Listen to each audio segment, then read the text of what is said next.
66 split bus and also the 61 Beetle.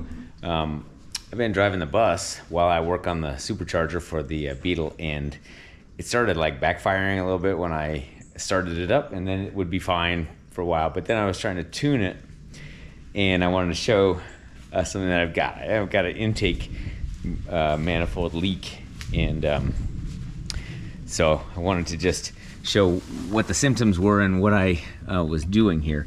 So here's my 2332 motor, and on this side I was getting up to like 7 on my snail measurement for the air on the Weber Carbs. These are dual 44 IDF 44s, and on this side it was really just like the needle was fluctuating wildly, going up and down and up and down.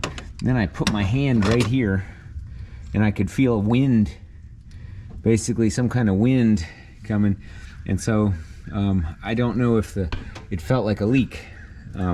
So I went and got my trusty carb cleaner to do the test where you spray it on all the little cracks and see if it changes the idle, which I'll do right now, because I have to decide whether this is a leak between here and here, the top part of the carb to the manifold, or the manifold to the case, which I'm hoping is not the case. So I have to remove the spark plug.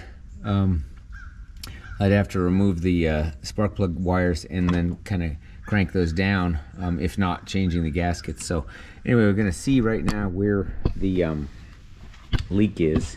So I'm going to go ahead and start this motor up. Let's see if you can see this.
So yeah, the problem with the intake leak is you can't tune it, you can't do anything until you shut that leak.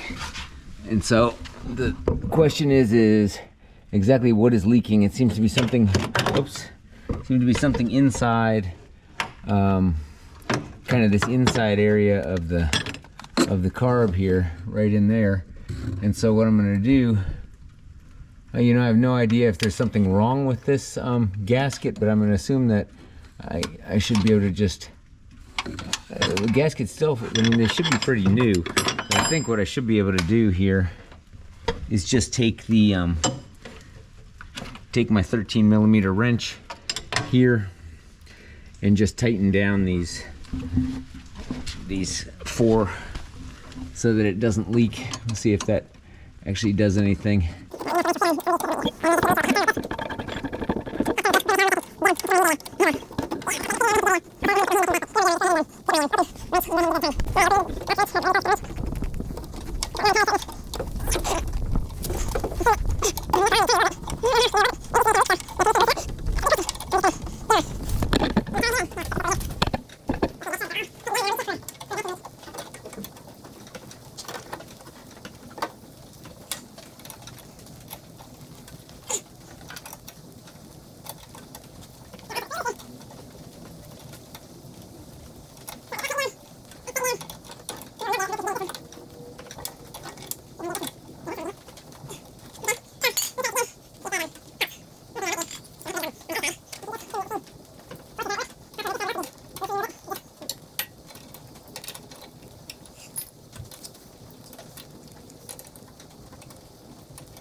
take this carb off, I think.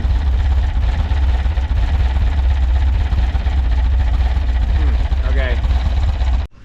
All right, well, I decided that I was gonna I went ahead and took off the studs for this. Since it has a hard line, I went ahead and left that on, and I slipped out the gasket.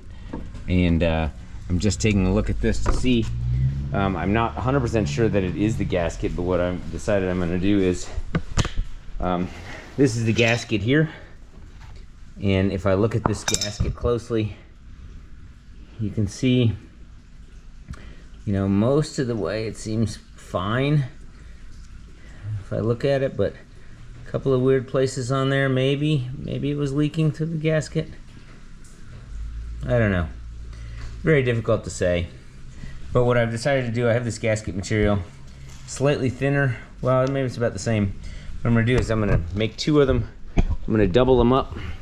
I'm gonna put some, I know maybe you shouldn't put Permatex Aviation on there, but I'll put a little Permatex Aviation on there to make sure that it's tight. And I'm gonna put 2 of them on just for extra thickness. We're gonna see if that actually helps. So.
Alright, well, I got a hole puncher.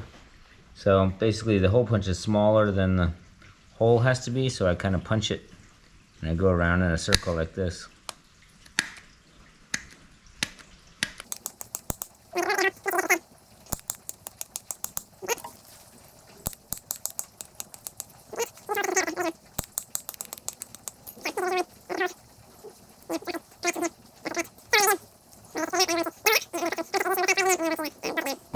Alright, I know people may cringe at this.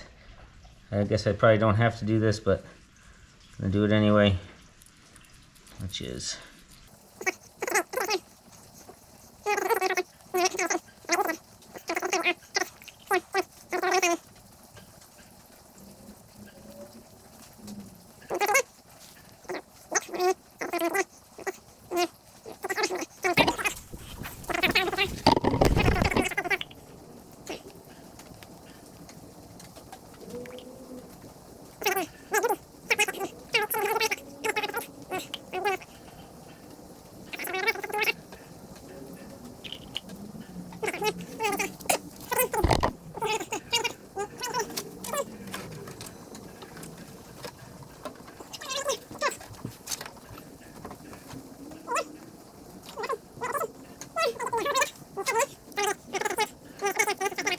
Alright, well, you can see here what I've got, which is a bunch of goop. I got a double gasket. Really hard to know whether that's going to seal it any better, but I'm going to just tighten it down and then I can check it.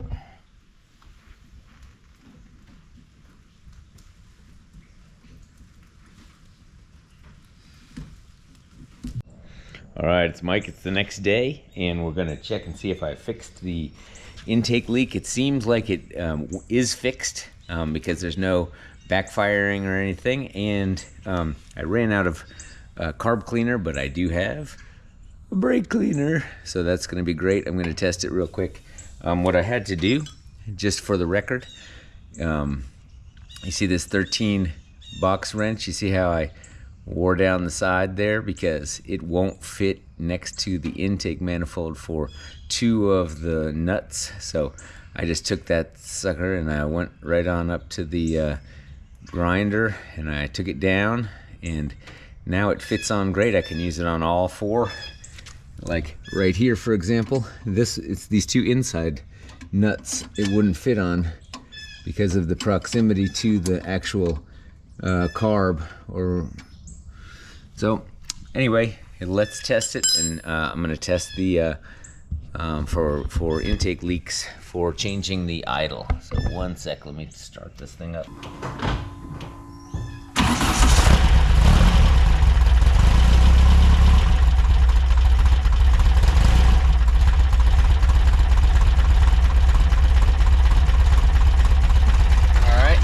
So we're on idle. Check this here.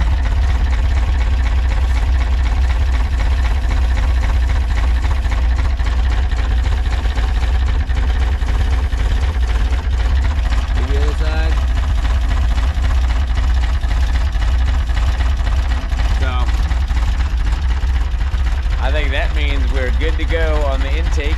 So you know what I had to do was basically I made a double of this using this material. I used this stuff, put it in between it, and I made a big goopy sandwich, and that was my intake gasket. I know that probably would have worked without the Permatex Aviation, but look, I'm happy if it's not leaking and it's asymmetrical because one side has it, the other side doesn't. But let me turn this off. So when it's idling that low, you know it's definitely on the idle circuit, and so you know it's idling, and that way you know that it's sensitive to the intake leaks. When it's low on idle, you can really hear a difference. And so before it changed it, and now it doesn't. So I will consider this problem fixed. All right, see you guys later.